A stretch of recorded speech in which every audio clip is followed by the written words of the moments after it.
And just over 150 South Texas trail riders have now reached their final destination after 8 days on the trail. So the riders rode to Martinez Hall in San Antonio this afternoon, where the weather was a lot chillier than they'd been experiencing for most of their ride. They actually had to deal with some sleet this morning for the last part of the ride. Can you believe that?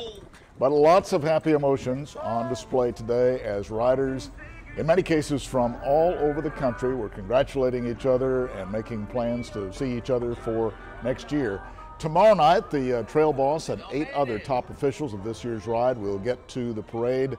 Well, actually, they'll get to parade into the AT&T Center just before the start of the annual stock show and rodeo there. So congratulations to all the participants.